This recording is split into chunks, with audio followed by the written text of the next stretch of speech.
Je vous ai amené ici parce que ce point a une importance extraordinaire dans l'histoire de Rennes-les-Bains et aussi dans l'histoire de Rennes-le-Château.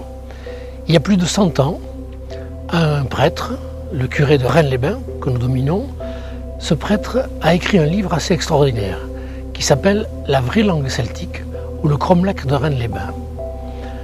Dans une première partie, il fait toute une explication sur la langue des peuples qui peuplaient ces régions du temps des Gaulois.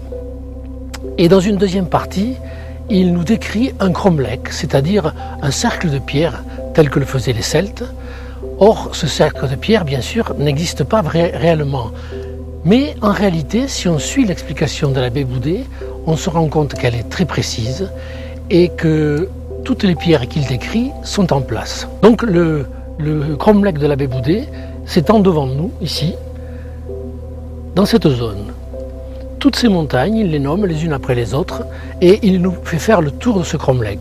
Et il a une précision, il dit que ce cromlech fait 16 à 18 km de tour. Si on additionne ces deux chiffres, 16, 18, on obtient 1,618 qui est le nombre d'or. Donc il n'a certainement pas donné ces deux chiffres au hasard. D'ailleurs, on ne peut pas donner une mesure en disant 16 où. Il faut bien qu'il y ait une autre raison. Donc je vous ai amené ici, cet endroit s'appelle, d'après l'abbé Boudet, le Cap de l'Homme. Parce qu'il y aurait eu un menhir, et le haut de ce menhir serait sculpté et représenterait, d'après l'abbé Boudet, la tête de Jésus-Christ.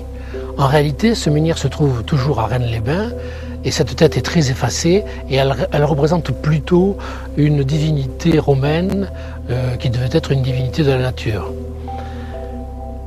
Donc, dans son livre, La vraie langue celtique, l'abbé Boudet précise que c'est la tête de Jésus-Christ, le Fils de l'homme par excellence, Filius hominis.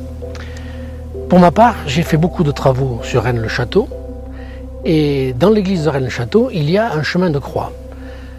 J'ai découvert que ce chemin de croix, les 14 stations de ce chemin de croix, représentaient 14 points situés ici, dans le cromlech de Rennes-les-Bains.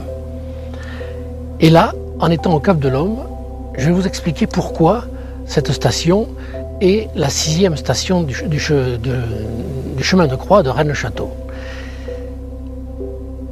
Dans cette 6e station, on voit Véronique, Sainte Véronique, en train de poser un voile sur le visage de Jésus et la tête de Jésus reste imprimée sur ce voile. Bien sûr, c'est une légende un peu tardive, mais cette tête qui reste imprimée sur le voile, c'est le visage de Jésus, et comme le dit l'abbé Boudet en insistant, c'est le visage du Fils de l'homme. Donc en occitan, la tête, le visage se dit le cap. Et donc on est au Cap de l'Homme, et le Cap de l'Homme c'est ce lieu ici, et en même temps c'est la 6e station du chemin de croix de Rennes-le-Château, puisqu'elle montre Sainte Véronique en train d'obtenir le Cap de l'Homme sur le visage de Jésus-Christ. Voilà pourquoi ce lieu est très intéressant. On va voir d'autres stations qui sont en relation directe avec le chemin de croix de Rennes-le-Château.